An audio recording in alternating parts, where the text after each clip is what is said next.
So we're rolling now, yeah? Yep. No, good. Yeah, here we go. Laughing. Right. Jack, how are you, mate? Like, Yeah, I'm not bad, boys. So, Yeah. buzzing to have you here, mate. Buzzing to be here, mate. Lovely stuff. So yeah, here we are. So first of all, mate, I'd say, how's things been for you recently? So as we ask most people who come on, how's lockdown been for you, more specifically? You know, it's bittersweet, really. It's nice to have a time off, but it's also nice to kind of do stuff as well. Yeah. But yeah, a bit sick of it now.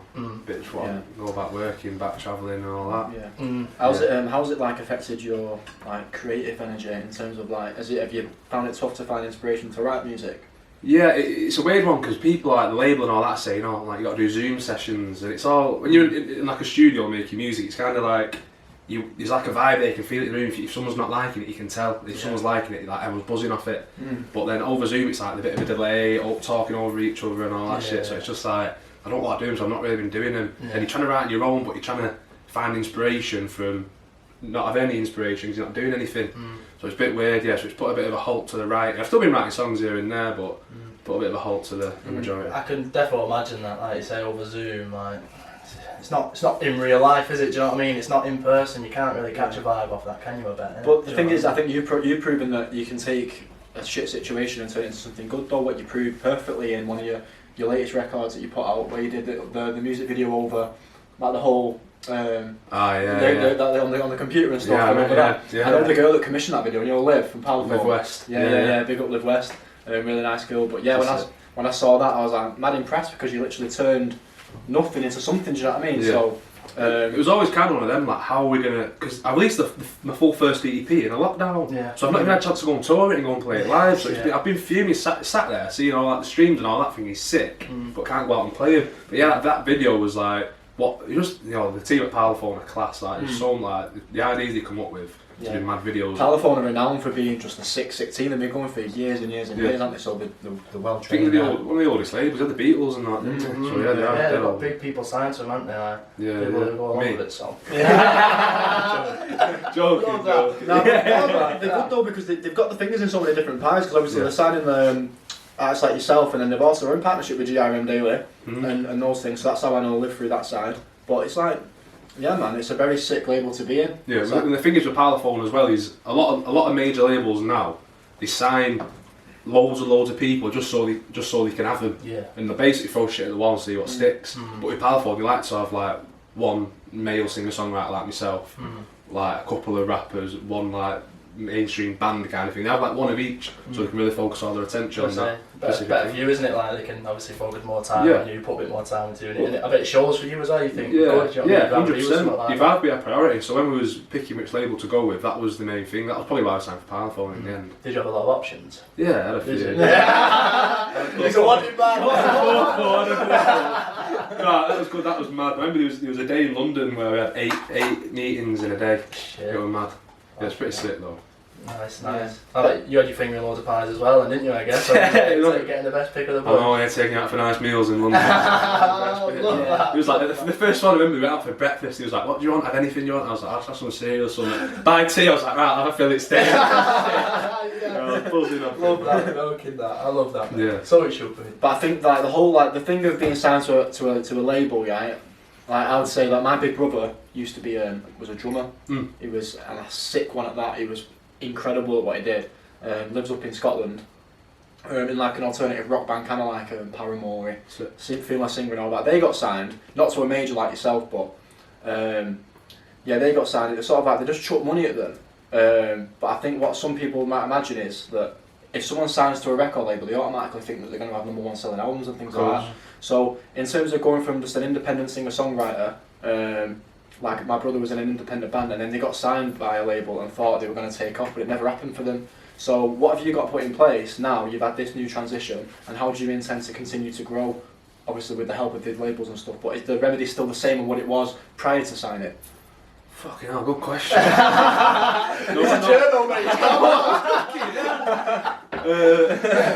The mindset's always been the same since I even started playing the guitar. It's always wanted to be a musician, so the mindset's always stayed the same. But actually doing it has been different in a way, because you've got to work around the situation that you're in. You've always got to adapt each day to different scenarios and what shit's happening, what good stuff's happening. But the end goal is always staying the same.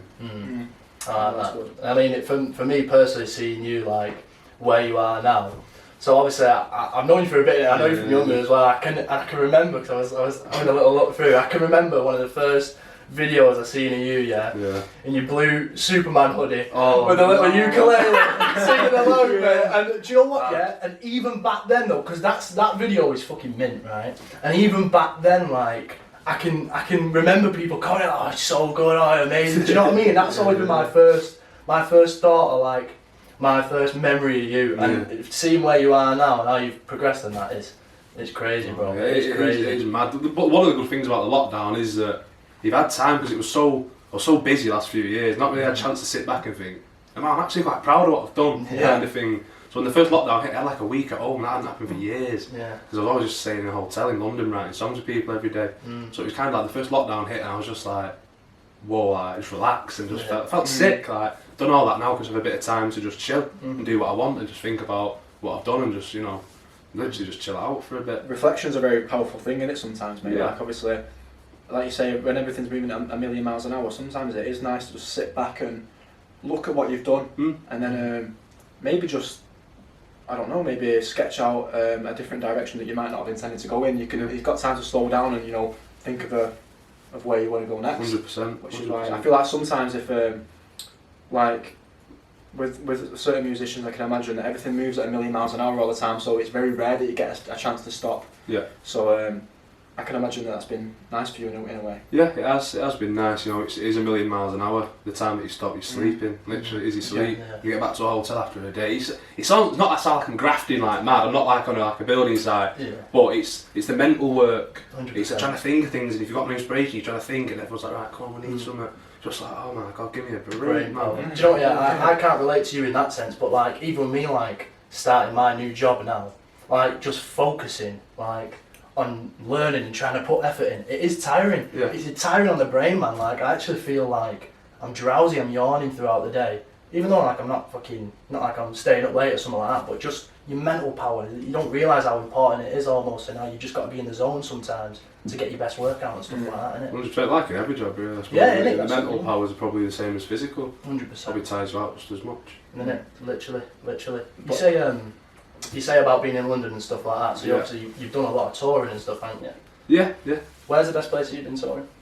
I played in I was in North Italy, but the whole thing around it was, I started in Frankfurt with my old German manager. I had a German manager and he had like this classic Ferrari, so we drove through like the Alps in Austria down into North Italy, and I played in like some like wine, it was like an underground wine museum. It was absolutely sick, man. I was steaming after that. It was sick, but I played like 3 nights, like a festival. It was only like a small thing, and everyone, all the crowd had to go to each show because all at different times. It was pretty sick. So 10 minutes before the gig, everyone's like, no one's turned up, and literally within 5 minutes the whole place was just full, and it was absolutely mega, mate. It was playing like the acoustics of the room were just mad. Singing, you didn't need a microphone. That's Italians for you though. They're on their own time. Italians, they don't step to no alarm. They just rock up when they want to do whatever. But fair play, mate. Sounds like it's serious vibes. Yeah, it was. It was mega. It was absolutely mega. That. But anyway, like jumping back to the very, very beginning before you started to, obviously I presume, correct me if I'm wrong, that you started experimenting with music at a very, very young age. Yeah. But like, who were you listening to in the early days when you were first starting to pick up a guitar? Who were the main influences that grasped you straight away? You know what, it's probably a mixture of my mum and dad's music taste when you're a kid, listen to what they've got on the radio or what they've got on a CD in the car, do you know what I mean? So my dad was very into his rock music, into sort of his heavy metal and all that, and my mum was very kind of like James Morrison vibes, a bit of R&B as well, so kind of a mix of morning vibes.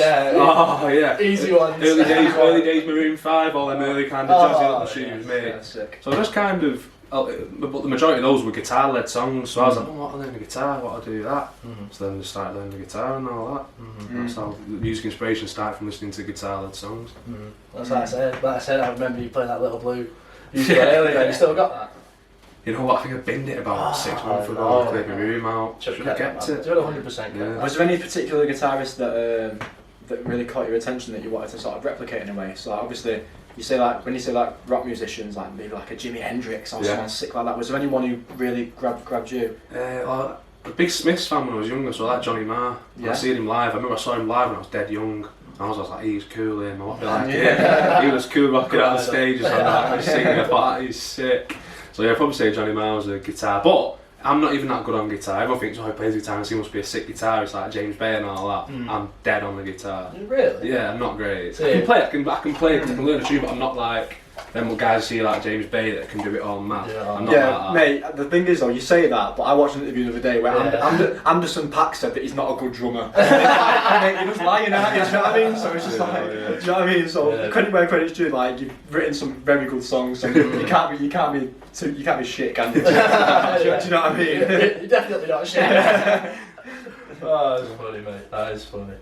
But anyway, so then like, obviously growing up you listened to all these kind of tunes and things like that, so when was the first time you actually, was you learning, well obviously I presume you were learning songs of covers, really, you were covering songs, so was you covering a lot of the Smiths like you say, and all those kind of records? I was more, when I was covering songs as a kid, I was more going for the popular, going for like the guitar, the songs that are easy on the guitar. Like ukulele. Jason Mraz, I'm Yours. Oh, nice. Them type of tunes. Oh, what a banger that is, man. What a banger. Yeah, they were like the initial songs that started like Fast Car, Tracy Chapman and all them type of tunes. Classics, They were man. the first one. I think, but you know what? The first song I learned on guitar was Take That, Patient.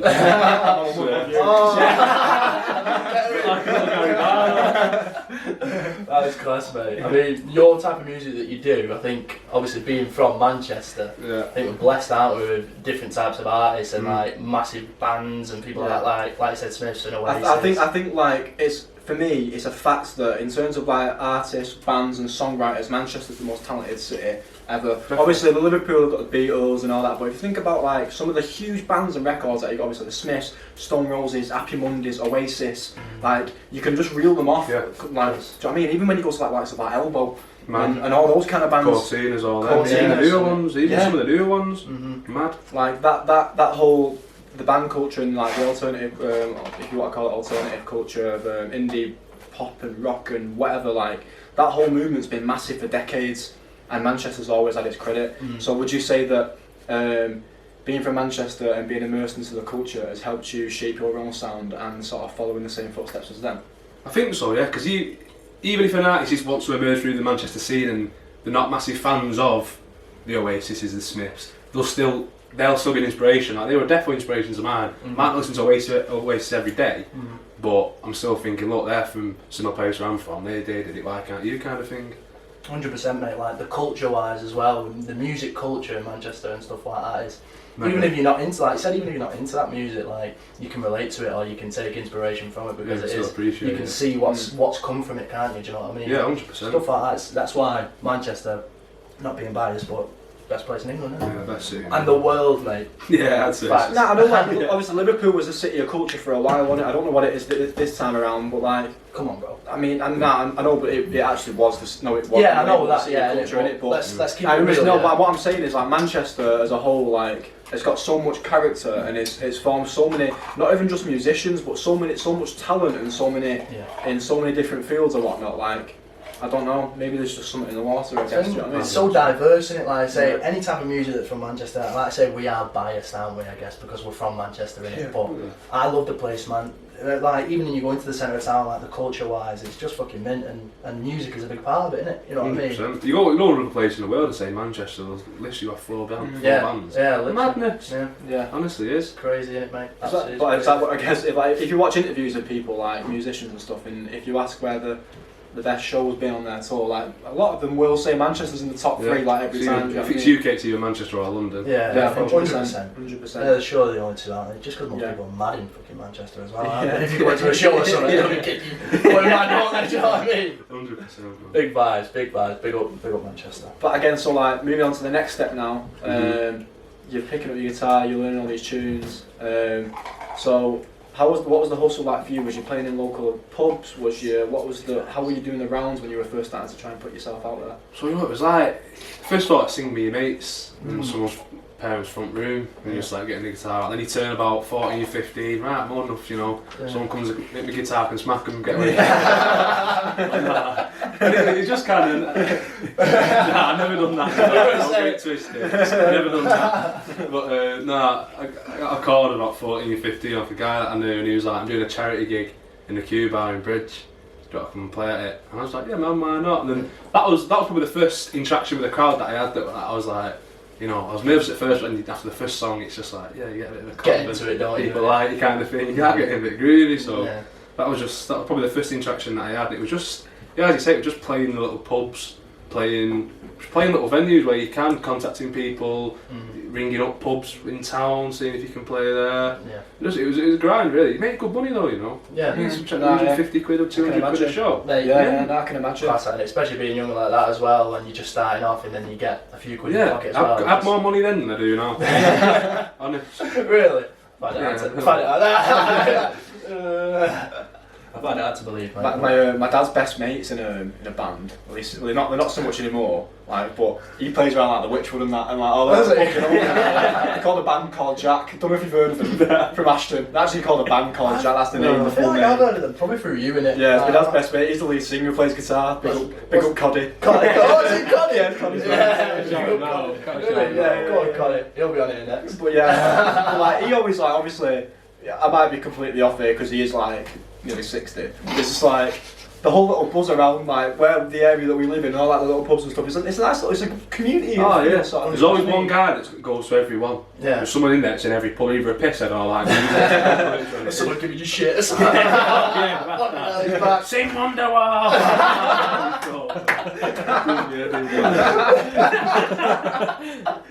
Oh, do you know what? Yeah, you said that. I just thought like, you know, like fucking when you play guitar, and there's like that picture. It's like, oh, you can play Wonderwall or something at a party.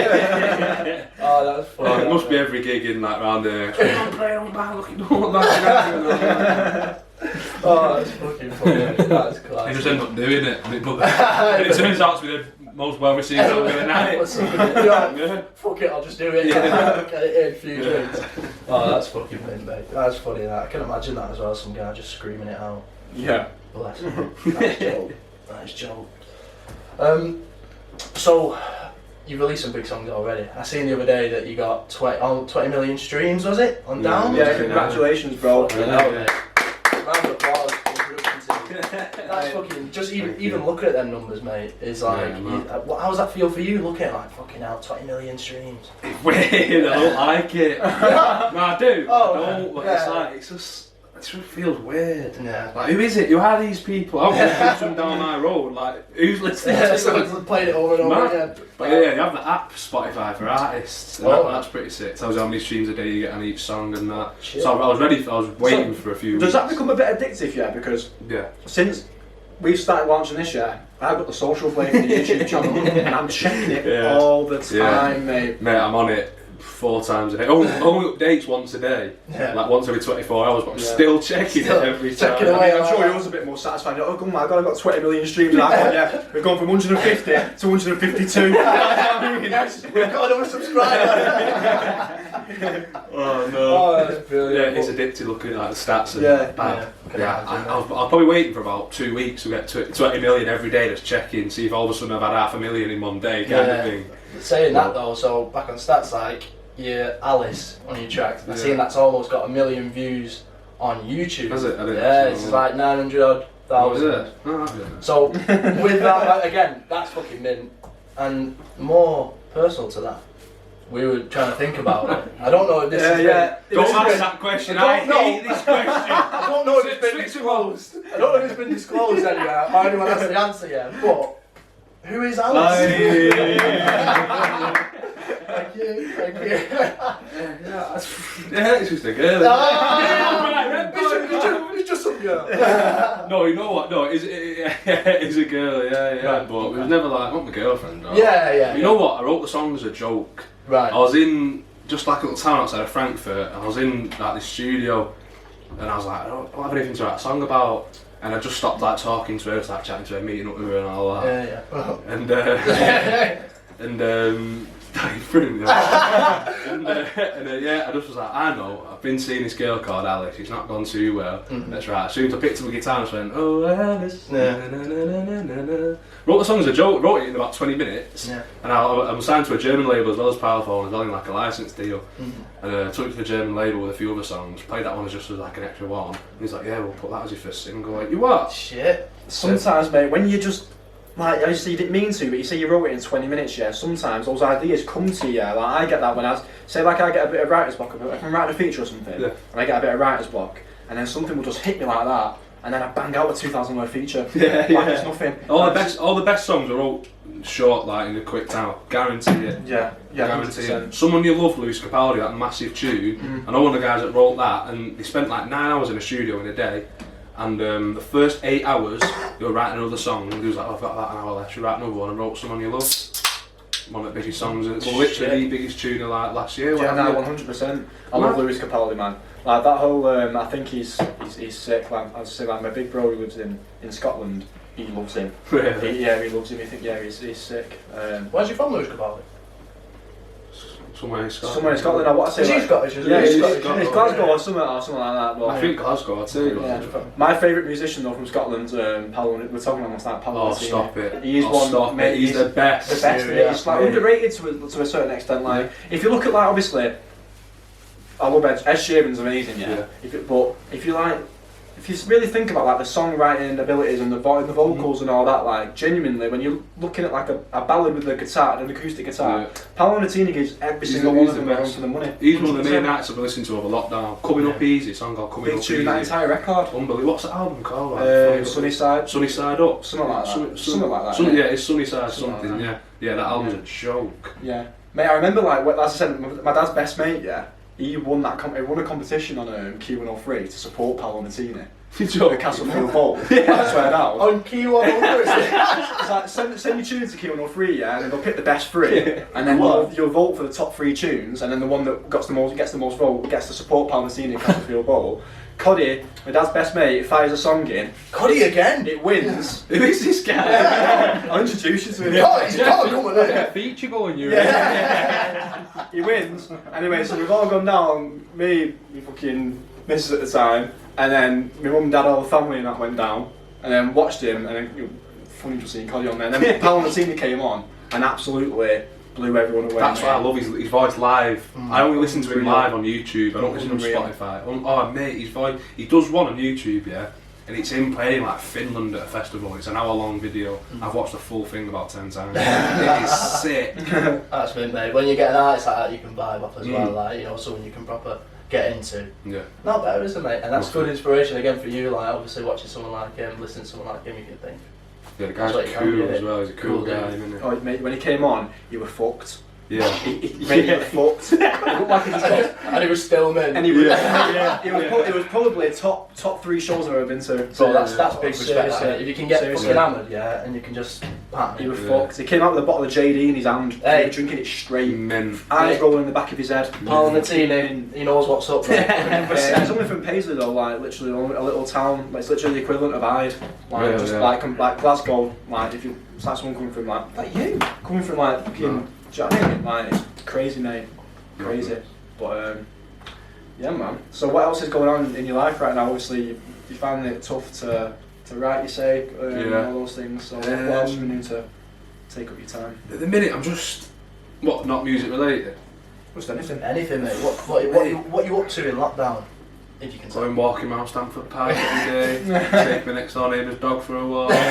Not much. Mate, it's the fun of walks, yeah, is fully worn off on it. Like everyone was going on walks at the start of lockdown and shit like that. We're up hills and that, aren't they? Literally like trekking as far as you can. And to be fair, it's still alright, isn't it? Because it's something to do, but it just shows how sad life is. Well, only so many walks you can go on. That's what I mean. Like I say, you go around Stamford Park 20 times and you get friendly with the geese and shit like that. Do you know what I mean? Like, you know what's going on? Every tree like with and this far in. You know what I mean? Right, fun that, mate. It's just I'm just what I can't wait to be sat in a beer garden in the sun. That's the dream. That's the first thing that's going to be happening, isn't it? Like so outdoor beer gardens and shit like that's going to be going on first, isn't it? And that's when that happens, yeah, it's I'll just be out all day. mate, and that's the thing, yeah. All day. I know that everybody we speak to says the same thing. We're going to be out all the time. It's going to be fucking chaos, isn't it? Yeah, it will. Everyone's going to be out Yeah. bladdered. It's going to be fucking mad. I don't know how it's going to work, me, but I just hope I get bookings in and get in early enough so I can actually get a seat or something like that. 100%. I mean, I don't know if you're allowed to tell us, but have you got any festivals booked or anything like that? That you're allowed to tell us? No, I've actually not. I've been pretty much declining all live offers. It sounds a bit weird, but I've been waiting. I want to go on tour. Okay. That's the first thing I want to do, but I'm not going to do what every artist is doing and booking a tour just to cancel it. Yeah, So, like I said, you got like a new album, innit? Like a EP that's come out. Yeah, so I want to tour that. Of course, I'm always going to go and play it live somewhere, but I was meant to tour Europe in May last year. Like literally, as soon as lockdown hit, that was the week before I was meant to go to LA for 2 weeks, in New York as well, and then go on tour, come back and go on tour. Cancelled it all. So it was a nightmare, but yeah, I think as soon as we know 100% what's going on, I'm just going to get that's out what I mean, there. fair play to you for not wanting to book it Yeah. and then cancel it, because that's just shit for It's just fans, like, isn't it? yeah, Stuff I mean, it's like just that. letting people down. It's just like, I've seen somebody act it, I'm going on tour now, this date, and it comes, oh, you've got to cancel it, because I'm not doing that. Yeah, I'm messing about. Nothing's certain, is it, as well? Even if we do have this new date where everyone's meant to be free and stuff, like in June or July, whatever it is, like, it's still not really certain, is it? Do you I'm know not what up I for mean? doing that, no. Nah, well, fair play to When you. we know, and then we'll crack on. Yeah, I mean, obviously, like the music industry has been like struck really, really hard, obviously over the last lockdown. And how's it affected you? Like, obviously, sometimes it is different for like you say, like an Ed Sheeran or whatever. But for someone like yourself who's still on like that come up, it hits a lot harder, doesn't it? Yeah. So how have you managed to keep on top of that kind of thing? It's kind of just, at first you've got to like, right, take it on the chin. Everyone's in the same boat, that's what you got to think as well. So all the other upcoming artists as well, we're all in the same boat. Not like make them do worse and all that, but kind of like it's not just me. Everyone's like this, and you just, as I say, you just got to adapt to what's going on. You can't, it's never just going to be one straight line like that. There's always going to be things you got to work around and move through. So yeah, it's just, it feels normal now, doesn't it? It's been that long. That's what I mean, mate. It literally, it is the new normal, isn't it now? Like, even like I was just going out the other day, and like, if you go out to shops and stuff, like, unless I go Asda or Morrison's, I've got to wear a mask. But like everywhere else, obviously you can't go to like venues or pubs or something like that, innit? But like, everywhere's just pretty much the same. It's just you can't like go to places, innit? Like everything's just normal now. If I go in my corner shop near me, like I don't have to wear a mask or anything. Like I might have a sign, but no one in there's got masks on. Do you know what I mean? Like, no one even cares. Like where we went the weekend, we won't bait out the name, innit? But where we went to a shop the other day, to get some scram, and there's a sign on the door saying wear a mask, but there must have been about 15 people in there, 10, 15 people in there, none of them had a mask on. Staff didn't even say anything. And the scram was dead. so we might out you actually. We might out. Go on, tell him. We might out. Colin, who you think it is? You know what as well? I saw something on Facebook the other day, and it was like, but it was on Instagram or something like that on the social medias. It was like finding the mask in your pocket is now like finding a fire. And it is. Oh mate, do you know what? Yeah, this is gonna sound West, but finding a mask in my pocket's buzzing. A mask or a poo bag. Like, do you know what I mean? All the clothes got fucking. Don't get them mixed up. Jesus, that honestly, they're the two things that I'm buzzing. I keep a mask in my car door, innit, but like I'm running low on poo bags all the time. So obviously, Eric, my dog, he's. Big up Eric. Yeah, big up Eric, you watching? Yeah. But yeah, they're two things. Like I said, it's like a fiver in it. I'm actually buzzing if I find a new mask. I found a new mask in my boot before when I was getting out of these drinks, and I was like, yes. I put it in front of my car. I was like, I'm going to use that defo. But now, like, obviously, we say like we're buzzing to go to the pub or whatever, and all that. But mate, I'm so excited to go and see some live music. Like, it's my favourite thing to do, mate. Like, I love going seeing live music, and I've been to so many different concerts and so many different gigs and seen so many different styles and genres of music. Yeah, it's a buzz that I don't get off anything else. Who's the best person you've ever seen live? You know what? It was just before lockdown. My best mate Jamie bought me tickets to go and watch JP Cooper. Oh yeah. Oh my god, that guy's voice. Mad. Like, it's honestly, I can't even explain it. Like, I'm a massive fan of him anyway. He's from Manchester as well. Kind of Oh like yeah. that. Yeah. Go on. And he is, honest to God, his voice, I've never heard anything like it. Yeah. It's stupid. Yeah. Like, I can't even describe it. It's just mad. Like, it was at Academy 1. I've been to Academy 1 in town. I've been to that one. Yeah. And he just, There's 3, isn't there? Yeah. 1, 2 and 3. Yeah. Academy 2 and 3 are pretty shit. What did we go watch it? We watched one Academy 3 or 2. I think it was AJ, wasn't it? Yeah. AJ, It's just a bit like. That's it. But JP Cooper, he sang this song called In the Silence, and it's just like a piano ballad, and his voice you could hear a pin drop. Yeah, he's got a tune on Bugsy Malone's album. I swear he does. Beautiful People. Is it? No, that's Tom Grennan, I think. I might be wrong. No, you might be right actually. Let me double check. But yeah, carry on. So was he? But it was between him and Dermot Kennedy. I'm a big Dermot Kennedy fan. Yeah, you're right. Ordinary People. And what I love, ordinary people, yeah. But what I love about Dermot is his music. I've got a song called Wait For Me at the minute out on Spotify and all that, go and check it out. Go through that.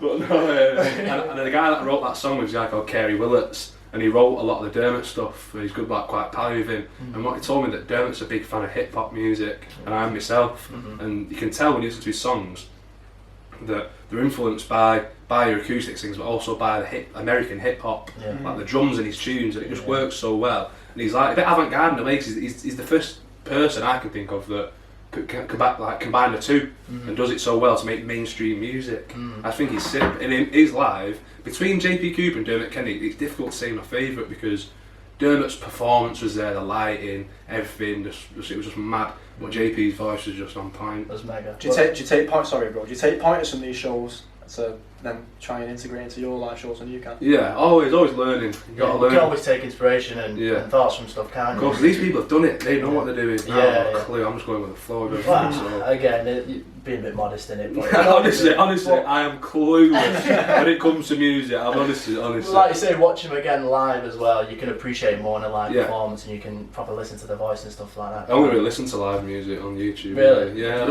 You know, someone's a good artist if it's good live. Yeah, that's probably the issue with a lot of music nowadays, isn't it? Especially a lot of mainstream music now. A lot of the artists probably aren't good live. Or maybe would be good live stage present wise. Some of them, yeah. I think well the way that music's going at the minute, like obviously now today's pop it's become sort of the UK rappy sound, hasn't it, and all those like American like there's very rare actual true live acoustic music that you'll hear in the charts these days. Like, but that's just the way that it's just the sign of the times, isn't it? Like, what goes around comes around. Eventually, this sound will fade out in 5 or 10 years. That's what it is. Do you know what I mean? So, because think about the time when literally Oasis were the biggest thing on the planet. Yeah, man. Mental, innit? Literally. So it's now there's nothing like that in the charts now. Swings around. That's what I mean. That's how the culture, isn't it? And what people are into and what not. Obviously, there's always going to be different genres of music and stuff. But people are bothered about what's hot, aren't they? Do you know what I mean? What's popping and what's going about. So. It's like I was told by this guy in music, like quite a big guy. I can't even shout his name out, but he said to me, what he tells his A&R guys is, he says to them, if he employs an A&R, he'll say to them, go and find me what's current. And they'll go out, bring back an artist and say, oh, this guy's current. And he goes, go and find something else. Because you don't want what's going on now. He wants the next thing. He wants the next big thing. He wants what's going to... No one knows though. That's what I mean. The way the market moves, let's say, whoever's going to be next up, it's an ever-changing thing, isn't it? And obviously finding what's hot, what's popping is going to be the big task, isn't it? But the thing is, though, like some A&Rs might think, right, what's popping right now? And they might find a tune that pops for 6 to 12 months and earns millions. But do you want to find a tune that pops for 12 months that makes you a few quid, or do you want to find a live forever? Or do you want to find one of these tunes that's generational? That's the difference between music now and real. That's what I think now. Like, I seen something about it the other day. Like, is there any music that gets released now? There's no, especially what's in the charts now. Let's say the UK top 40 now. Is there anything in the UK top 40 that's like a timeless bit of music, something that's going to be that you're going to listen for ages? I don't think there is. Is there any timeless music now? That sort of generation. So again, I was looking at all the music the other day, and it was like a T-Pain song. I can't remember what it is yet. And I was like, this music or something like that is just, you can listen to that no matter what year you're born in. It's vibes. But like current music now, I don't think there's a lot of timeless stuff. It's rare. It's rare. Do you know what I mean? Finding what is relevant and stuff is good for, like you said, a 6-month, 12-month period. But finding something that people are going to listen to for years, I think is a bit of a dying art. There's the odd artist that comes out, like obviously the ones that spring to my mind straight away. Ed Sheeran. He's somebody we're going to be looking at when we're 50. He'll go down with the Elvises. Yeah, 100%. I think Georgia Smith. right now, you can make comparisons to Amy Winehouse slightly. She's not on that calibre though, is she? Well, she might be eventually. Not yet, 100%, probably will be eventually, but... Yeah, she's incredible. What a voice she's got. Our editor seen her live at an event, and he said that is like the most incredible thing he's ever heard ever. Like, he said it was... It's next level she is. It's Jack's dream woman, that, you know. Yeah, she Georgia is. Smith. I've married. So have you ever come across? Georgia Smith. Is she better in person? Hey? What's she like in person? Nice girl. Nice girl. She's mad small, isn't she? She's dead small. She's taller than him. Yeah. Right, you're not working. I'm 5'2" for everybody who's watching. You're a steady 5'7". So No, man, I think Georgia Smith's incredible, but that's what I mean. Like, there's very few in there now. Yeah. You can count the current legends, I think, on one hand. The guys that are alive now. Yeah. The current legends of Adele, maybe. Yeah. But is Adele? She's not really been that consistent. She's got a couple timeless records, but she's like, not dropped tunes like that. every 6 years she comes out. Yeah, that's what I mean. Fair, she does bring out a banger every Who would, year. who would you think is relatively new now? So let's say recent music, let's say the last couple of years, who's gonna be Dave. timeless? Dave. So I like Roddy Rich, man. Roddy Rich, yeah. See, the American rappers and Roddy stuff Rich. like that, Sick guy. they're all gonna be below. They're He's all a big joke. anyway, innit? Yeah. I've not met I was Roddy going to Rich. say. I've met a lot of the UK scene, not met a lot of the American. I've met Camila Cabello, not that she's American. Oh shit, okay. Yeah.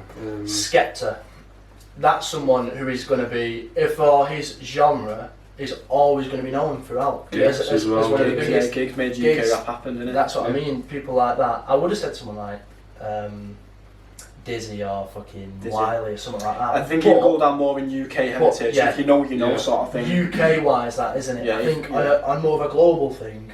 Because there's a lot of people now that will hear fucking a D-Block Europe tune and call it grime. Yeah, Do you know what I mean? yeah, So yeah. it's that sort of thing. I think it's like if you know, sort of thing with Dizzy and I Wiley. think, like I say, it's a tough question to find someone who is going to be a timeless artist. More relevant now. They've got to be consistent as well. They've got to be consistently out like Therefore, sick tunes. consistent. That's the thing. You can be consistent, but still release good records. You know what I mean? Obviously, you can quality over quantity. You can push it out, kind of. And some artists maybe not as good as others. Maybe That's why Ed but- Sheeran will drop an album and he'll fuck off for a few years. Yeah. And he can, but Ed Sheeran can feature on stuff like tunes with Stormzy and stuff like that. He's a can't he? different But then kettle of fish. He's 100%. Ed Sheeran was grime though at one point. He made tunes with Devil. Yeah, back in do you the day, remember that Nando's freestyle? Yeah, Who was that with? Oh, Example. Example, Mate, yeah. Example's a sick guy, you know. I think that was like the first time I Mate, seen something. Example's the kind of guy, if we lived in London, he would come on the pod. He's just a sick guy, apparently. He's just like an average Example. guy. Like, Hit us up. Huh? yeah, come on, grab it, bro. John, yeah. Yeah. Come on. I'm gonna have another one as well. And I went to the I shop. got one as well. Yeah, I got yeah, one. yeah. Get I went to the shop for a second today. There's no rules. No, fresh cut. Get an Australia out there, mate. You pass me that. Have you not already got a cut? What? You know if it could be mega as well? Paper. Pot of Mate. Oh, mate. Trading day guy. 3. Training day Sick 3. guy. Stop it. Pot of paper, man. A joke. Pot of paper's Sick guy. classic. man. You got Sick guy. He's doing that tour, isn't he, in Amsterdam? In Amsterdam, yeah. Who's looking at going to fair? Yeah, I might even still want to go, mate. Yeah, I'd really think I'd about think it. about it. Really? Yeah, we interviewed Pot of Paper a few months ago, mate. He's a sick guy. Really, really nice guy. Really nice guy. Yeah, he's That sick one to be bit fair. more in there, mate. Yeah, probably will. He's got a tune that Slumdog Millionaire. Yeah. Oh, yeah. Oh, that Big one. He's got tune. another one as well. What's it called? Is it what a real rapper? Is it called Real Rapper? I'm not too sure, mate. Because that mixtape's literally like 24 tunes long. Mate, the guy is sick. Do you know, I've seen about his inspiration or something when he was like, someone got a Brit Award or something like that, and he was still in prison at the time. No, it was Stormzy when he Was it shouted. Stormzy? And then he shouted him out, didn't he? And then he said in the prison, in the cells, everyone was banging on. You read my interview, haven't you? What's that? You read my interview. Nah, I seen that. Do you know what? Obviously, I've read it innit? But nah, I seen a video of him saying it, and they were banging on Salvador, chanting Pot of Paper, weren't they? And it just, and he said he just went into he went like overdrive and just. Was it that one where somebody shouts out about 100 rappers? Yeah. When he made stage Shouts out everyone. That's got to be he's like, yes. Glastonbury would be, that'd be the pinnacle, I think. Yeah. For you to perform at. Yeah, Do you reckon? but not them little shitty ones. There's Yeah. nothing wrong with them, but I want to go You want main stage. That's the dream. Main stage I want spotlight. TP in the back to stay. You know, stay there the full week. That'd be mega, man. You think about that, it's a Hall of Fame sort of thing, that, isn't it? No, There's only very, very few people that get to headline Glastonbury. And Headlining. You've got to be made. It's the biggest festival in the world, Yeah. hands down. Hands Have down. you been? I wish. Yeah. I wish. So, never been. I think we're going to go next time it's open. Yeah, I'd love to do it. The thing is though, like, I'm a huge fan of like, well, I'm not a huge fan, but if I was to go to like Park Life or whatever, yeah, I understand that I will go and see like the techno stuff like that, and I do like it from time to time, Yeah. and I'll get pissed up and I'll go and I'll have a laugh. But if I was to go to Glastonbury, yeah, I would have to go and see the musicians that I like, and the shows that I would want to go and see and enjoy. Yeah. Because you're only going to do Glastonbury once probably, because it's so hard to get a ticket. Is it there? To go? I assume it's there. So if Park Life is 130 quid, or was it 100? I don't think it's the goal that's the problem. I think it's like the process of getting tickets. Just like There's a waiting list. When usually is the demand is just mad. what time of year is it? Is it it's obviously got to be in summer, isn't it? Usually, obviously, Yeah, COVID's gonna fuck it all up now. They have it once every 2 years as well, don't they? Because Is it every 2 years? They have to preserve the grass because apparently the land's fucked after it. It's in London, isn't it? I'm assuming. Yeah, but like right out in the sticks, I think. Yeah. Is it in Glastonbury? Is that not a play? Oh shit! Well, it probably is. It's in the middle of like this tiny village. I don't know. Hey, fucking don't want I'll it. find out right now. Yeah, well, that's the thing. I can imagine, like, obviously, that is the pinnacle, isn't it, for an artist performing? Yeah. Like I said, a huge festival. I wonder how many tickets they sell. I wonder how many people actually go. 1 million people will be there, defo. You only do million? once every 2 years. So do you know what- so there's no festival in 2021 Glastonbury. Yeah, it's been cancelled. Yeah, Mate, COVID, do you know? Have you seen how big Glastonbury, like the actual place is? Like the million? actual, I have seen Won't be that. a right, million. right, how many? A About million people. How many? That's a lot of people. Two man. people. Do you reckon like Go- 200k? Go to Glastonbury. Millions a lot. 200,000 people. A million. 14 billion Yeah, there's millions and millions there. 20 people. A million people. Nah, but like it's like a city. Like it's like it's huge. It's meant to be next level. Yeah, It's on the bucket list, isn't it, especially. And if you go, mate, next year, Yeah. let us know. It is 100%. defo. Yeah, I would like to do that, you know. That'd be, If you had to play like somewhere in Manchester, like say for example your album's just gone #1, like everyone's like, you are the man, yeah. You're finishing off your tour, the final show. Yeah. Like, obviously you've got to come back to Manchester to close off the tour. Where are you doing it? You're doing it at the MEN, you're doing it at Old Trafford, you're doing it at the Etihad, you're doing it where are you doing it? You know, I'd probably want to be a bit weird. I'd want to like do it somewhere around there in a big field, mate. Oh yeah, Oh, somewhere sick. near. No, That's right. Balls Do off that, mate. it on blocks or something. Yeah, blocks Send it stadiums in. like that. Look, there's all Saints there. Yeah. Balls off Bring that. a ball, Mate, that'd be Saints, fucking come on. sick. Old Trafford, I'm a United fan, and it's Old Trafford. United fan. Yeah. Good, mate. So I Come won't on. never play Etihad. Nah, mate, but all the people who come on here are all Reds as well, so you City fans. We've had 3 guests. Yeah, 100% ratio, mate.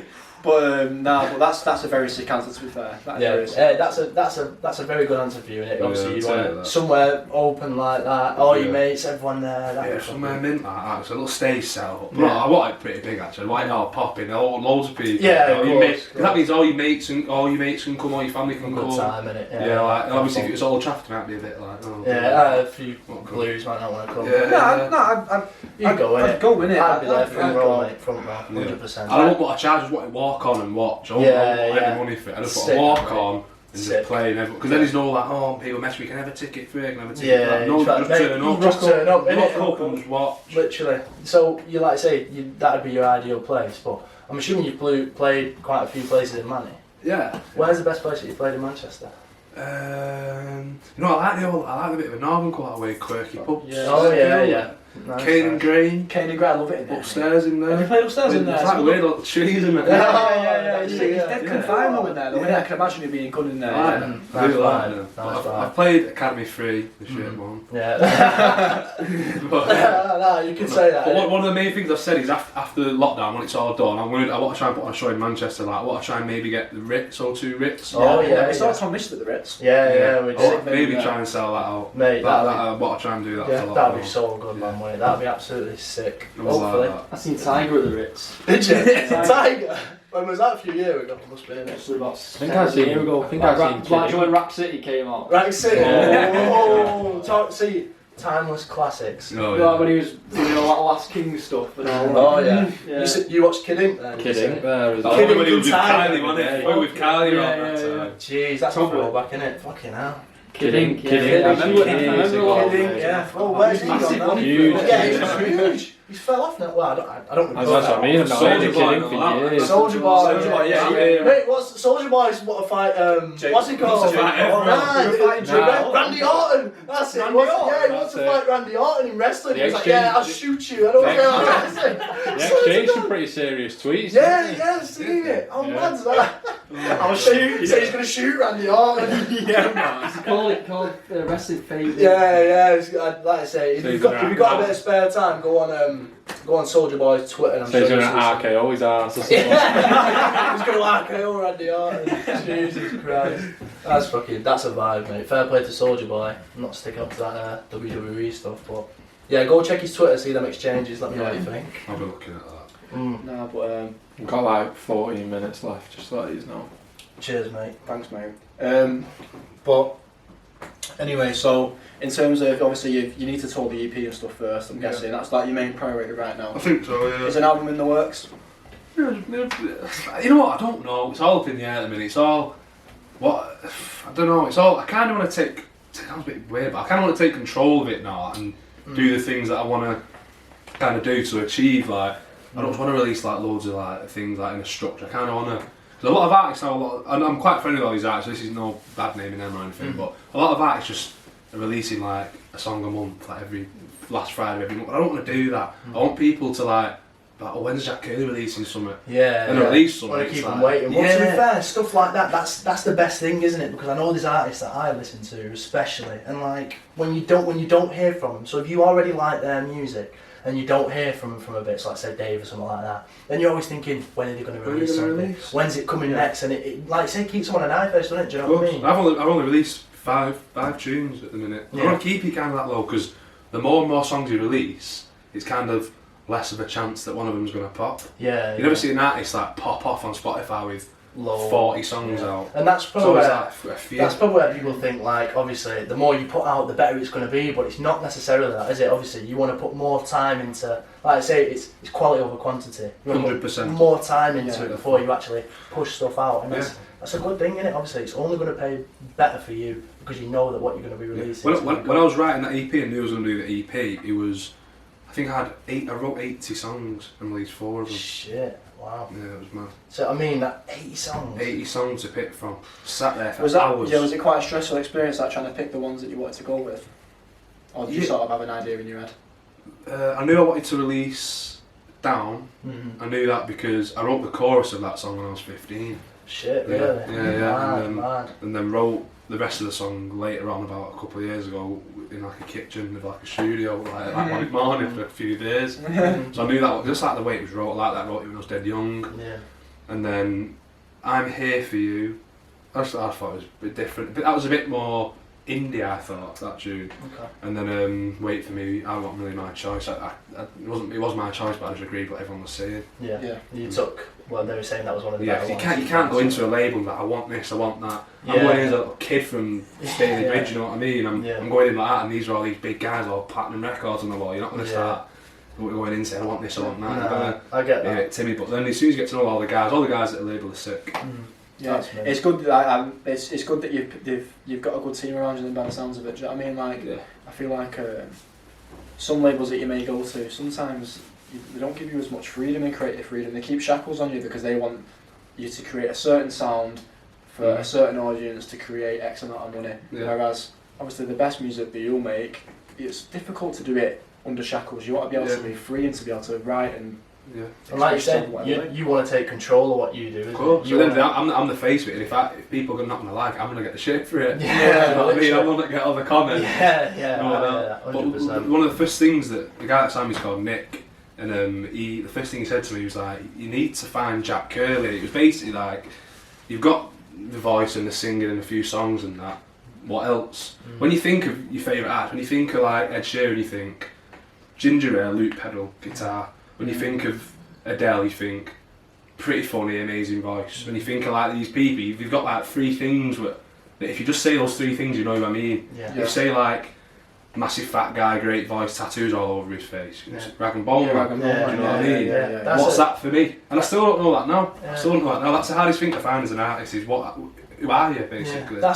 That's a good way of looking at it though, like that, isn't it? Like Yeah. just how you put that Yeah. now, that's very, very insightful. That's why honestly I could speak about this all day because like the music industry fascinates me. That's Mad like the corporate side of it fascinates me.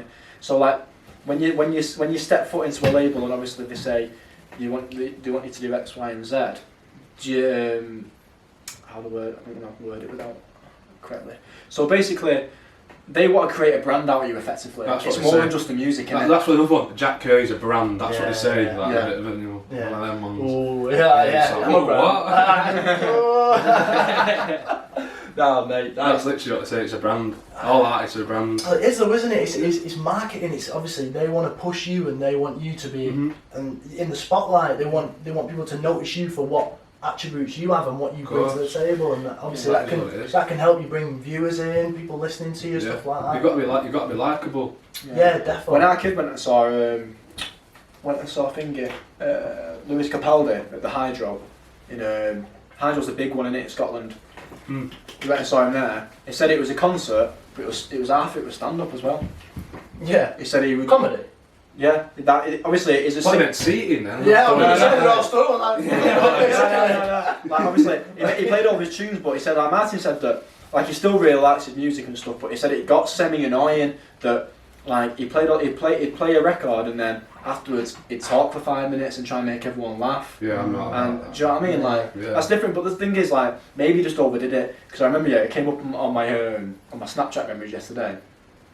2 years ago, I took my mum to go and see George Ezra for her birthday, and I remember he was funny, but he put on a sick show and he just had the balance just right. And I really like George Ezra, but yeah, you could tell like when you say like the 3 things that you actually associate with an artist, like it makes you. All the big ones have them, don't they? Yeah, You of actually course. do, if you actually think about You it. can- You need it. No You matter- need that. No matter what genre it is as well, you can think of like what defines an artist and what's good about them, and obviously what you can relate to Yeah. them. James Bay. What was it? Top hat. Guitar. Yeah. Where's he gone now? He dropped a really, really good album, but I feel like he just... I've got to say manager as James Bay and Oh, George shit. Ezra. Oh, right. Oh Yeah. shit, really? So I don't really know them 2 guys, but I know what they're about. I know kind of what they're doing. George Ezra he's just like he's Killing it, he's innit? killing it. Killed it. Yeah. James Bay, he's already killing it. Like, Yeah. early tunes, you know. But he released All Back the River's the only one he needed, really, innit? mega tune. That Let It Go. That was even bigger. That one. That Let It Go, mate. That is timeless. Yeah, That's cheers. a Yeah. Oh, that is a timeless. That is, tune. that's You know perfect what? example. I was in a place called Guildford and I wrote a song with a guy called Paul Barry and he picked me up from the train station. He was like, "What car are you in?" I was like, "Range." He was like, "Range Rover." So he picked me up and he took me to this mansion that he bought and converted into studios. And it turns out he wrote, and this is what makes the best songwriter is when you can write, because most songwriters have a few years and their style of songwriting goes out the window and they don't make any more money. Yeah. But he wrote Cher, Believe. Do you believe? He wrote Enrique Iglesias, Hero, and James Bay, Let It Go. Yeah, they've got Yeah. Timeless songwriter. Timeless. Yeah. That's not only a timeless song, but a timeless songwriter who's got that talent who can just make hits. It's like for Max. people Have you heard of that. Max Martin? I've not. Sweet. no. Oh god, it's mad. Max Martin was my idols in songwriting, right? Okay. He's the 3rd most successful songwriter ever, behind John Lennon and Paul McCartney. Swedish guy, long hair, bit of a weirdo, yeah. Yeah. He wrote, You love him though. Yeah, I love it. He's so clever, man. Yeah. Buzz off him. He wrote like Britney Spears' "Toxic" or the Backstreet Boys songs. He's writing songs now for like Ariana Grande and that. And he's had literally like a #1 every year. He's had a Billboard chart every year. He's Mate, sick. the songwriters make more money than the fucking artists, Yeah. mate. They do. Oh, like, yeah. It's fucking You mental. don't get a song without a songwriter, do you? So. I mean, but that when you create magic, yeah. Like, see, like, say when you write, like, say for example, when you say you wrote Alice, yeah, and you took it to the label, that was a song that you didn't expect to do the rounds the way that it did. I can imagine. Yeah. So, do you reckon that's obviously some musicians might write a song and think we've struck gold here. Yeah. Do you know what I mean? Some of them might think this is like the most incredible song ever. Like I watched there's Zane Lowe interviewed Anderson .Paak and Bruno Mars in their latest tune. Have you heard that? That Silk Sonic tune? Incredible. Incredible. That's a sick tune. What's it called? Sick tune. Leave the door. Leave the Open. door Yeah. open. Well, they said that they made that tune and then they knew straight away this is a hit Yeah. straight up. But so I've completely forgot what I was going to ask you now. But basically, have you ever had that magic moment where you think this tune is going to be a world? Yeah, I have it all the time. Every time I write a song, You think, I'm gonna be a billionaire. this is the next Swear big to God. thing. No, but you know what? When you're in like the studio and you're like in the environment and everyone's vibing off the song, and you get a feeling like, oh, you know what, this is sick. Yeah. And it like, you know, when the song's shit, you know, as well. But yeah, these, I don't know, it's an hard one. When I wrote, you know what, to be fair, Alice, I thought it was a joke song, but I knew it was catchy. Yeah. I knew it was very, as soon as you hear it once, people sing the chorus. Yeah, mate, 100%. That's so true. That because even when we asked you to come on, like when I was listening to all the music, and then you I've listen been to singing that it all one, fucking week. we've been singing away all the time, literally, and like, do you know what I mean? That's what you need with it as a song, Yeah. something like that, especially Catchy. something that keeps in the mind, obviously, Yeah. and then and it's showing, mate. But literally. then I'd say, out of the songs that I've written, I've probably got over 100 songs now in like my Dropbox. Yeah. I'd say I've not ever released the best ones. Really? I don't Have think you so. got Same of the album. Bangers! You've got a few other Swear. Alice's in there, haven't you? That's what it is. Yeah. There's a couple more Yeah. Alice's. There's one tune. Oh, mate, it's a pulls off it. Do you ever? Oh, mate. Is that you've got to say them for the album? I'm guessing for the album. In a way, yeah, but I wrote one of the songs that's I'm not even I'm releasing it as I'm just a songwriter on it. I went to Mallorca on like a writing camp. Shit. And I was sick, mate. Saying this sick Miller and that. It was Oh, absolutely yeah. mad. Go I on. was writing songs for like a week, and I was in this studio. And I wrote a song called Million Miles, and it's been released by like a DJ, and I was like a dance song. And they wanted me to sing on it, but he didn't really like. There was all the shit going on, so I couldn't end up singing on it. But someone else is singing on it, Right. and that'll be released pretty soon. Oh yeah. Hopefully it does well. Defo, hit us up with that. We'll, Yeah, we'll have a defo. listen. How was that writing camp? Because I like a lot of big artists go to there. I watched like Getz when he was doing all the PR for his latest album. He basically explained that he went on a writing camp in South Africa and was just literally going. He said it's a really interesting story, yeah, but in a nutshell, he was basically going from 10 to 10, writing song after song.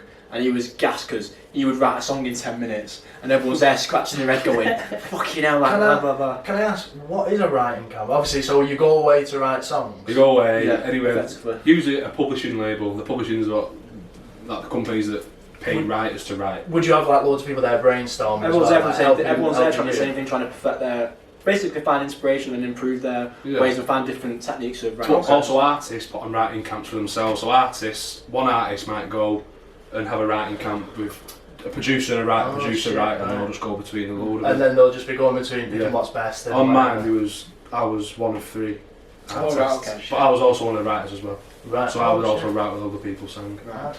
That's crazy. That I didn't But, know that. That's probably why you see like when you see songs. So like on Apple Music, if you look at a song and you look at the lyrics, you see who's written it, and there's loads of people. Yeah. Like let's say like 6 people writing a song. That's what or on something. Spotify, I show credits. Yeah, yeah. I'm always on every song I listen to. I look at who's You want to written know it. who's written it. Always, Yeah. and That's who's good for you as released well, it. isn't it? Like you can see who's written. If you love a song and you're like, who the fuck's written? Yeah, well, that's funny because when I first started doing sessions in London, Sony ATV. I'm unpublished, but I'm still talking to publishers about who's going to publish me and all that. Okay. And then there was like, who do you want to write with? I was like, what's my favourite song at the minute? Well, on Spotify, it was Bruises by Lewis Capaldi. Right. And there's a guy called James Earp who wrote it. And I was like, can I work with a guy called James Earp? A week later, I was in the studio with Yeah. him. Oh, Sitting out, he's like one of my mates, he's sick. That's crazy. Yeah, That, it's isn't it, man? mad. That's what I mean, mate. It's mad. Stuff like that's mad, isn't it? You can just see who that is, and then you're like, fuck it, I want that. Well, person. it's smart. You know what? The thing I found about music, you'll probably agree with this, and you'll know it as well with your journalism. It's so small. Yeah. Everyone knows each other. Tight knit 100%. community. Yeah. It's very cutthroat though at the same time. Yeah. Like, Oh, yeah. you've got to be able to, like, from what in my experience, I've got to be able to offer someone something for them to offer me something back. Yeah. Do you know what I mean? Like, I couldn't ask for a favour of There's no someone favours. unless Yeah. I couldn't ask for a favour from someone unless I could give them one back. Do you know what I mean? Course. Like, there's always got to be a motive. And if you like, especially with maybe you could agree, probably more than me. Like, you'll find this more than me, but it's all about momentum. Momentum. So, like, for example, if I have a look like I lost fucking all momentum over the last 6 months because I fucking ended up losing my job pretty much. But I'd had loads and loads of sick interviews come out when I was popping, and like they were getting sick views, and everyone was asking me. I was getting freelance work and all that, blah blah blah. And as soon as that momentum left, I was out of everyone's mind, and no one was I wasn't getting approached for anything, Yeah. and all that. So can I imagine that be the same with? Well, you see it all the time. An artist is popping in the charts. Yeah. Next minute they might release a tune that's shit, and then you won't Yeah. hear them again because everyone in the back's fucked them Yeah, off. everyone has the moment. Like there's always a new artist that every label wants to sign. Yeah. Always, I put my life on it. Always one artist that every label wants to sign. But then if one label decides, oh, I don't want them, everyone else will do it. Yeah, they follow. It's what they call like a pendulum. If one goes, the other goes. Mm. Everyone's like that. So I remember when I had them eight meetings in one day, probably 5 or 6 of them were just doing it because the other people wanted to They do want, it. like I say, it goes back to the thing, innit? They want what's hot, they want what's new, Yeah. what they think is going to be Sitting good. in a room, the guy don't even know what I'm called. He wants Yeah. to meet. He's like, we want to meet you with this kid. Man. I'm just like, well, you don't even know what. Like you say, like you said as well, it's the cutthroat business almost, isn't it? Like, Well, one being to the a other. musician is what I do times 100. Mm. Like in terms of. It's the dream, mate. Because- That's what I would think. It's the dream. Oh no, 100%. Like I'd say, like we've got. Obviously, I would love to be a fucking #1 selling artist. Who wouldn't? Do you know what I mean? Who But wouldn't, like a realistic expectation, someone I look up to, I would love to be like, is Zane Lowe. Mm-hmm. I admire him. I think he's amazing at what he does. The way that he asks questions, the way that he articulates himself, and the way the people he interviews and the things that he does. I love it. But the reason Zane Lowe's where he is because he's the best at what he does. Yeah. There's millions of other people that want to be him. Do you know what I mean? Just like there's millions of people that want to be the next Ed Sheeran. Do you know what I mean? So it's just very cutthroat, and you have to be. You've got to be the best. You've 100%, got to be the best. Got to be. That's one mindset I've had. Is it's not being cocky or big-headed. It's you've got to believe that you're the best. You've got to do it. Yeah, If you man. don't believe in yourself, then there's no hope. 100%. There's artists that are like, no, I don't know what I'm gonna do. Yeah. No, you're the best. Tell Yeah. yourself you're the best, man. Yeah, And you'll make it. Well, that's what I mean. Yeah. If you don't believe it, it's like manifesting. Like well, in our last episode, we were speaking about stuff like that. Like if you don't believe it, if you're not 100% in it, it's not Yeah. going to happen. You know what I Yeah. mean? Obviously, you've got to show that it is going to happen. Yeah. You've got to put the time in. And Yeah. even if you may not be the best, but you're dedicated to it, you're 100%. Oh, You yeah. know that you are going to be the best in it. It's only going to end good for you. Isn't it? 100%. The one thing that I've learned massively since doing all this is don't like compare yourself against other artists. Mm. Let them do their thing, you do your own thing. You look, because the monthly listeners on Spotify, I'm obsessed. Yeah. Every day I'll check the monthly listeners. The other week I was on 1.4 million monthly listeners. Shit. I've gone down to like less than 1.2. That has been Oh, stress. oh Yeah. no! See what I mean? That's a Oh, it travesty sounds like for a you. first world. Oh god. That's a travesty for you. That 0.2 million. I've been that's gone stressing down. over it, but it's not, I've not released any tunes, so obviously people are going to start listening. Yeah. Like, you need more music to keep that flow going. Yeah. When you look at other artists, they've got a bit more, you think, shit. Yeah. Like, what's That's happening? that's what we need to do as a pod though as well.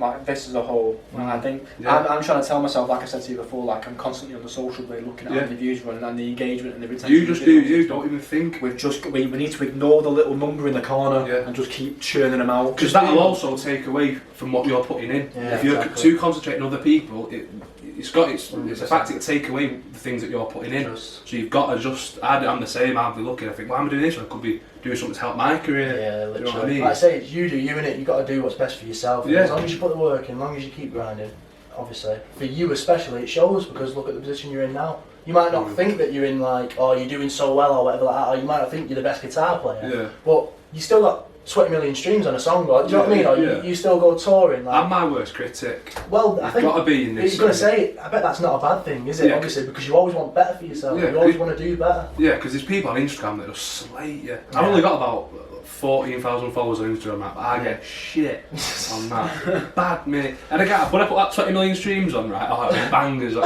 yeah. I put this thing on, yeah, it's like 20 million streams, thank you all, what have you. Like, very grateful post. Some guy commented on it, some absolute muppet, and he put on it, yeah, nobody gives a fuck about you. Where are all these people at your live shows and all that? Why is he following you then? Yeah, That's you know what what it happened is. though? I'm sat with my girlfriend, yeah, I'm fucking replying to her. Okay? So I replied to her, I put, shut the fuck up, you melt. And I thought, literally a second later, I deleted it. Yeah. And I thought, I can't put that. Then I put, thank you so much. And then he'd replied to it. I thought it was a melt. So he'd seen it. Oh, so I'd blocked him, I just had to block him. Get rid. Nightmare. I bet that's hard though, isn't it? Especially if you are, like you say, if you're in the spotlight, there's always going to be criticism. Yeah. Whether you do good or bad, someone always finds something wrong with what you do. Yeah, it's a And like, nightmare. I bet that is some shit for yourself, like that you're dealing with. You only remember the bad comments. You don't remember all the innit? good ones. Literally. No, we said this the other day. Yeah, like we had We always do well, yeah, on the vids, yeah, on the vids when we put them out, yeah, we always do well. Like, we always get a few thumbs up and all that on the videos, yeah. And we got one dislike, yeah, and he texted me going, "Who's a dickhead dislike?" Well, that's what he said. On my Alice video, there's a comment on it when it had 2 dislikes at one point. And someone commented on it. And I seen it. This is from Alice and a new boy. Yeah, I saw it. I was reading the comments and someone was like, "Yeah, it's Alice and a boyfriend." And I swear to God, I thought that's like me texting him saying one person dislikes. Like, you fucking dickhead! Like, I'm gonna get you. But you know, who dislike? Why would you go on the internet to dislike something? Yeah, Don't look just at don't it. watch it. It goes by head. Fucking But hell. do you Oh, feel that's that obviously like now, like we see it all the time, is like, for example, the one that comes to my head is when Kevin Hart got took off from hosting the Oscars because a tweet that came up 10 years before resurfaced. Are you consciously thinking, what do I post, what do I not, just in case for when the day comes, yeah, and you're at number 1, Yeah. you don't want some knobhead looking back at your previous things that you've done, and you're subconsciously I thinking think it about would be like that, like you said with that comment and that guy. You thought probably best not to do that, innit? Best not doing that. But then I just think, why the fuck should I not open my mouth? Yeah, innit? Why shouldn't I tell them to like move? Yeah, your own person. You Well, have to take that shit, innit? When Do you know what I mean? yeah, of course. But when it first started like moving, I was like, I had Twitter since I was like 14, thousands of tweets. I thought, I'm not stooping through them, seeing which one's alright. I'm just deleting the account. So I just got rid of it. I got rid of Facebook recently as well, yeah, because I got hacked. Oh shit. Yeah, I was on playing Warzone with mates, yeah, and someone's like, "Okay, you've gone live on Instagram." No, on Facebook. I'm like, you what? Gone on mate, and it had I had a few followers on Facebook, like a few people on my thing. Had a load of likes and people commenting what's going on. It was on for about 10 minutes. Someone was live on my Facebook, just sat there. Just like that. And I deleted it, yeah. 2 minutes later, it's gone live again. So I thought, I'm not, fat. I was like flapping, bad. I was absolutely panicking, like, oh my god, I'm gonna get in so much shit. So I just deleted Facebook. Yeah. Well, it's probably best. Do you have someone that watches over that from the label or whatever? Someone that manages your social. Like you might do the post, but do you have to say, "Can I post this before I do it?" They usually do it. Do they? Recently, I've been doing it because there's not very much to do. But when it's all popping, they just do it for me. Yeah. And just post on the thing. It's a bit nightmare-ish. I don't like them going through messages and all. Yeah. Don't they say they don't, but they defo would. Yeah. If I was at the shop, I'd be going through the messages, the message requests and all that. You were Ed Sheeran's manager or something like that, and he was getting loads of DMs and be like, "Ah, let's see who's sending him news or something like that." No, that was me. I had before I left as a staff writer and started as a freelancer. Like I had the logins to Complex UK's Instagram, and I always obviously there's nothing bad on there because it's complex, but I was always nosy through it all. You do, don't you? There's a girl called Beth at Parlophone, and she's in charge of like the Spotify and streaming. And she's got Spotify for artists for all Parlophone's artists. Okay. And she went on Spotify for artists and on Coldplay. It was Coldplay on the label. So Coldplay's like stats from the day. Numbers I've not even heard of are on there. Like she has like a thing like how many people listening now. There was like 100,000 people listening now. Shit. Like mad. You don't realise Yeah, how it's big these artists are. stupidly Stuff like big. that. It's actually mental. That is crazy. Yeah, That is that's mad. fucking mental, mate. Oh, dear. It blows my mind. Yeah, something like these, but they're that big. It's generational, though, innit? They won't have to drop any music ever again. No, they Yeah, won't. well, that's like we said before. This classic music, innit? You know, Coldplay. Well, Chris Martin, I'm sure he's on probably 10 records that are in the charts right now behind the scenes. It's massive. Mm. He's a big songwriter. Is it Noel Gallagher? I think it was Noel Gallagher that said you should write a song every day. Oh, it's something like songs fall to the earth like rain, and if you don't catch them, Chris Martin will. Nice quote. Yeah. That's peaceful. That. I like that. Has there been anyone that you've met yet and you've been starstruck? You met Ed Sheeran, didn't you? Met him a couple of times. Nice lad. Nice, he's a nice lad. You know what's funny with Ed, right? Oh, God, Ed, like, shit for me. You're fucking Ed Sheeran. We'll be sat there, yeah, with him. I met him in the studio, and obviously, growing up, being a Ed Sheeran fan, being an acoustic singer-songwriter myself as a kid, looked up to him for years. Like, when he released 18, we was like probably like 30. Oh, mate, You know what I mean? 18. That's another time was classic. So then I stood outside the studio on my phone, I can't remember what I was doing, and he just come out, stood there, and I just went, oh my god, I couldn't believe it. I think I just confessed my love for him. But we had a chat for about 20 minutes, and then like 10 minutes into the conversation, I was just like got starstruck again. Yeah. And started like fangirling. Hold on a minute. But then, Mr. Sheeran. then the second time I met him, I was in like a music cafe in London, and I honestly got it was the maddest thing. And he tapped me on the shoulder from behind, and I turned around, and soup all around my face and crusty bread and that. And it was him. And he went, "Oh, I'm sorry for not realising it was you that sang ballads." Oh shit! Fuck. Mate. Oh my god! I bet you're like, oh. I could have died right then and been happy. Fucking Telling you. hell. That was like. Oh. Honestly, I swear to God, I just got goosebumps then. Yeah, that's Yeah, That's it mad. was, it was stupid. I just got goosebumps. Stupid. Fucking hell, mate. yeah, that's fucking mad. I met Jimmy Fallon. Oh yeah, I've He's seen so that. famous. I've That was seen like that. what I was at a gig in London in Hyde Park. I was watching Bob Dylan and Okay. Neil Young, and Neil Young was signed to Warner Records, and this was at the time I was choosing what label to go to. So Warner Records, I didn't actually sign for. They try and entice you, and so they said, "You're backstage at Bob Dylan and Neil Young in London." You're like, I was like, "Yeah, man, why not?" Went there, and Post Malone was behind me, but I was too nervous to go up to him. And Jimmy Fallon walked past and was steaming. He had like a Gucci man bag on, but he's an alcoholic, I think. Oh. He was absolutely bladdered. Probably He had a Gucci probably bag. shouldn't keep that bit. He was, don't keep it. he was shotting in there, right? Yeah. Jimmy Fallon on good. Because he was pissed, I just walked up to him and was like, "Mate, I love your show." And what he said to me was like, "It's not shown in the UK." So I was like, "I watch it on YouTube, don't I?" Take your Gucci bag off. come here, mate. Oh, that's fucking What a dickhead thing to say. Obviously, I've fucking seen you. I was like, "Are you an idiot?" You're saying, oh yeah, I like your show. Yeah, well, it's not in the UK. You know, he was a nice guy. I didn't just kind of got off after that. I didn't really speak to him, but Yeah, no, Post that's Malone, crazy. he's famous, isn't he? yeah. Oh, yeah. He just scurried past with a load of people. Didn't really have a chance. Entourage. Bare tattoos Oh, on his yeah. face and that, isn't he? Post Malone. Crazy. Bud Light in his hand, though. That's it. Yeah, mate, he's sponsored by Bud Light. Yeah, isn't he? yeah, yeah. It was, Is it? yeah. Hey, get your money now you can. Bet But then Jimmy Fallon's more. I get more starstruck off the people that aren't really in the music. yeah, just like stars almost. Yeah, like if I met a movie star, I met James McAvoy. You know. Yeah, yeah. I met him. Yeah. Man. That was when I was in London in like another little coffee shop in Crouch End. It's called I Crouch. need to find all these coffee shops. That's I where. know, yeah, when you go to London, all us. these little ones. Yeah. I was starstruck at him, but I didn't say anything. But To be fair, I can't even imagine if I met like Adam Sandler or something, or Yeah, like big. fucking Leonardo DiCaprio. Like, yeah, it'd be fucking mad, wouldn't it? It'd absolutely be so mad meeting someone like that. Yeah. That's crazy. Fucking hell.